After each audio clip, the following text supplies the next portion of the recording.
જય શ્રી કૃષ્ણ. આજે આપણે ભગવદ્ ગીતાના 10મા અધ્યાયની વાત કરીશું. 10મા અધ્યાયનો સારાંશ. હું જ્ઞાન અને શક્તિનું મૂળ કારણ છું.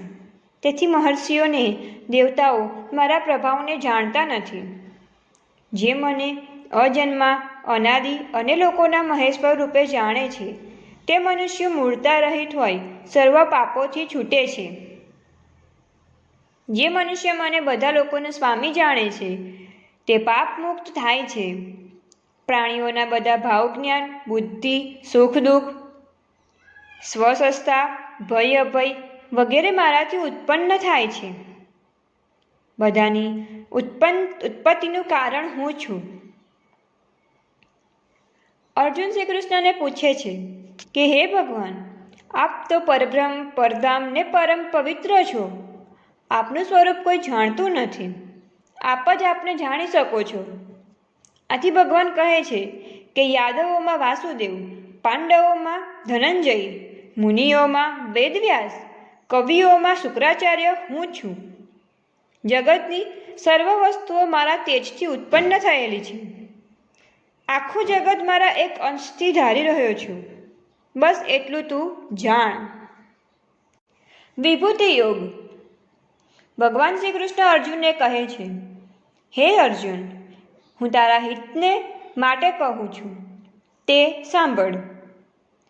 મારી લીલાને ભૃગુ જેવા મહર્ષિ કે દેવો પણ જાણતા નથી, કેમ કે હું તે બધાનું આદિ કારણ છું. મારી કૃપા વિના મને કોઈ જાણી શકતું નથી. તે બધાનું મૂળ હોવાથી અનાદિ, અજન્મા ને પરાત્મા જાણે છે. તે મનુષ્ય મોહરહિત થઈ બધા પાપોમાંથી મુક્ત થઈ જાય છે. હે અર્જુન, બુદ્ધિ, જ્ઞાન, ક્ષમા, સત્ય, વાકુળતા, દમ, સમ, સુખ દુઃખ, ઉત્પત્તિ, નાશ, ભય, અભય, અહિંસા, મમતા, તૃપ્તિ, તપ, દાન, યશ, અપયશ સગળું મારા પ્રેરણાથી થાય છે. ભૃગુ વગેરે સપ્તર્ષિગણ અને 14 મુનિઓ મારા સંકલ્પથી ઉત્પન્ન થયેલ છે. ને આ બધી પ્રજા પણ એમની જ છે. જે મારા આ વિભૂતિ યોગને તત્વથી જાણે છે, તે અવિચળ યોગ પ્રાપ્ત કરનાર બને તેમાં શંકા નથી. હું આખા જગતનું ઉત્પત્તિનું કારણ છું, ને આખા જગત મારી મારફતે જ પ્રવૃત્તિમાન થાય છે. એમ સમજી શ્રદ્ધા ભક્તિવાળા પંડિતો મને હંમેશા ભજે છે. તેઓ મારામાં મન લગાડનારા, પરસ્પર મારો બોધ કરનારા ને મારી કથા કરનારા કોઈ નિત્ય સંતુષ્ટ રહે છે અને મારામાં હંમેશ રમણ કરે છે. તેઓ મને પામે છે. તેમના અંધકારનો હું નાશ કરું છું. અર્જુન શ્રી કૃષ્ણને પૂછે છે, હે ભગવાન, આપ પરબ્રહ્મ, પરધામ ને પરમ પવિત્ર છો. આપને સૌ ઋષિજન સનાતન, દિવ્ય પુરુષ, અજન્મા ને સર્વ વ્યાપી કહે છે. તે રીતે દેવઋષિ નારદ, અસિત ને દેવલ ઋષિ, મહર્ષિ વ્યાસ ને આપ પોતે પણ કહો છો. જે કંઈ આપ મને કહો છો એ સર્વને સત્ય માનું છું. દેવો ને દાનવો પણ આપના લીલામય સ્વરૂપને જાણતા નથી. આપ જ તે કહી શકો તેમ છો.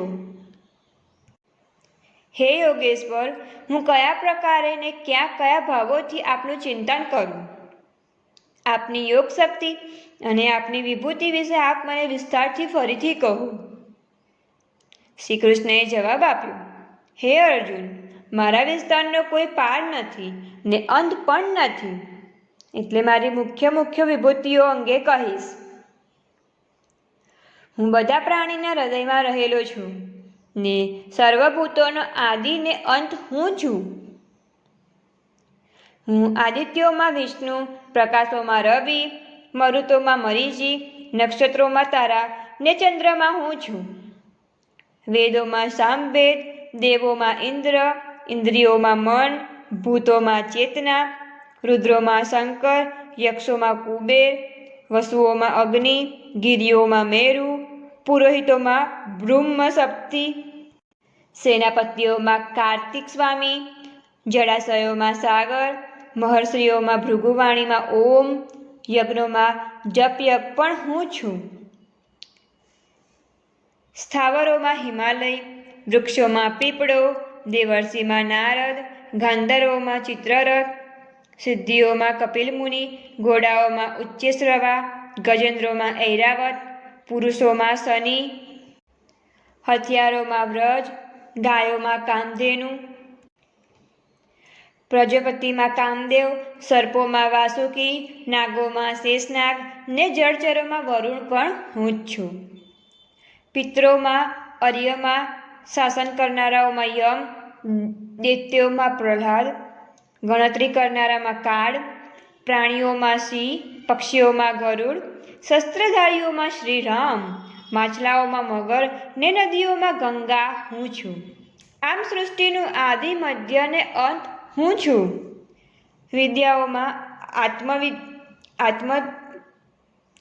અધ્યાત્મક વિદ્યા, વાદ વિવાદ કરનારામાં વાદ, અક્ષરોમાં અકાર, સમાસોમાં દ્વંદ્વ, સમાસને અવિનાશી એવા કાળને સર્વત્ર જોનાર દાતા અંતર્યામી પણ હું જ છું.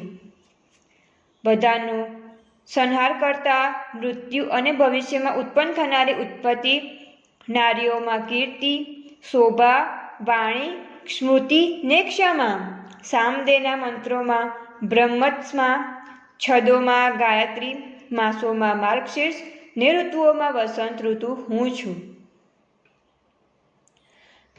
છળ કરનારામાં જુગાર, તેજસ્વીઓમાં તેજ, વિજયકર્તાઓમાં જય, ધંધાઓમાં ઉદ્યોગ, સાત્વિકોમાં સત્વ, યાદવોમાં વાસુદેવ, પાંડવોમાં ધનંજય, વેદાર્થમાં મનનશીલ, મુનિમાં વેદવ્યાસ, કવિમાં શુક્રાચાર્ય, દમન કરનારાઓમાં નીતિ, ગૃહોમાં મૌન, તત્વજ્ઞાનીમાં જ્ઞાન હું છું. હે અર્જુન, સર્વભૂતોનું બીજ હું છું. આ સચરાચર જગતમાં મારા સિવાય બીજું કંઈ નથી, બધામાં હું જ છું. હે પરંતપ, હું અનંત હોવાથી મારી વિભૂતિઓ મેં અતિ સંક્ષેપમાં કહી સંભળાવી છે. જે પદાર્થ ઐશ્વર્યવાળો, સૌંદર્યવાળો, શક્તિવાળો હોય તે સર્વ મારા તેજના અંશથી ઉત્પન્ન થયેલ જાણ. હે અર્જુન, આથી વિશેષ જાણવાનું તારે શું કામ છે? હું મારા એક અંશ માત્રથી આ સમગ્ર જગતને ધારણ કરી રહ્યો છું. અતિ શ્રીમદ ભગવદ્ ગીતામાં અર્જુન વચ્ચે થયેલ સંવાદમાં વિભૂતિયોગ નામનો 10મો અધ્યાય સંપૂર્ણ. 10મા અધ્યાયનું મહાત્મ્ય ફળ.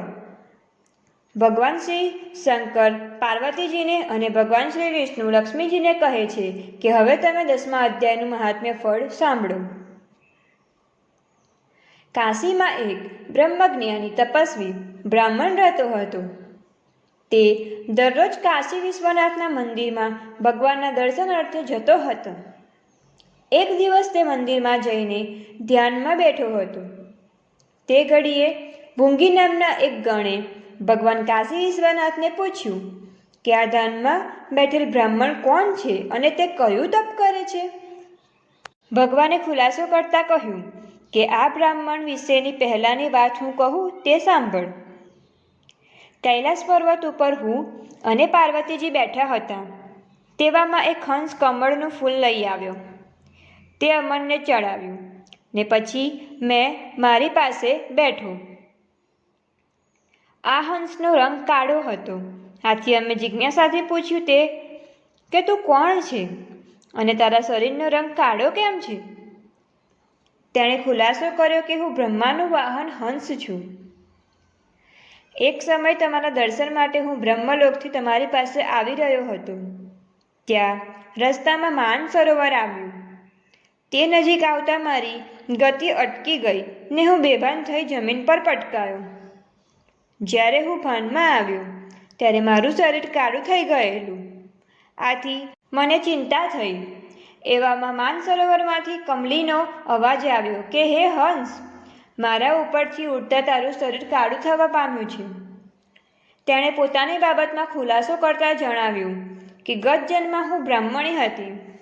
મારી પાસે એક મેના હતી. એક દિવસ હું મેનાને શીખવતી હતી. તે સમયે મારા પતિ આવ્યા, છતાં મારું ધ્યાન તેમના ઉપર ગયું નહીં. આથી તેમણે ક્રોધે ભરાઈને મને મેના બનવાનો શાપ આપ્યો. હું મેના બની ઋષિના આશ્રમમાં રહેવા લાગી. હું ઋષિરાજ દરરોજ ગીતાજીના 10મા અધ્યાયનો પાઠ કરતા હતા. આ સાંભળી હું અપ્સરા થઈ અને મારું નામ પદ્માવતી રાખવામાં આવ્યું. એક દિવસ હું સરોવરમાં સ્નાન કરતી વખતે દુર્વાસા મુનિ આવી ગયા. તેમને જોતા હું ગભરાઈ ગઈ ને કમલીનું રૂપ લઈ કમળોની વચ્ચે સંતાઈ ગઈ. મને દુર્વાસાએ નગ્નાવસ્થામાં સરોવરમાં નહાતી જોઈને શાપ આપ્યો કે તું 100 વર્ષ સુધી આ કમલીના રૂપમાં રહેજે. અને મારા 100 વર્ષ પૂરા થયા અને ગીતાજીના 10મા અધ્યાયના લીધે હું બોલી શકું છું. તને જણાવું છું કે તું પણ કોઈ બ્રાહ્મણના મોઢેથી ગીતાજીનો 10મો અધ્યાય સાંભળી તો તારો ઉદ્ધાર કર. આમ તે હંસે બ્રાહ્મણ પાસે જઈ ગીતાજીનો 10મો અધ્યાય સાંભળ્યો. આથી તે પોતાની યોનિમાંથી છૂટી બ્રાહ્મણ થયો. આ તે જ તપસ્વી અને બ્રહ્મણાની બ્રાહ્મણ છે. આ બ્રાહ્મણ મારું એક ચિત્ત ધ્યાન ધરી દર્શન કરી રહ્યો છે.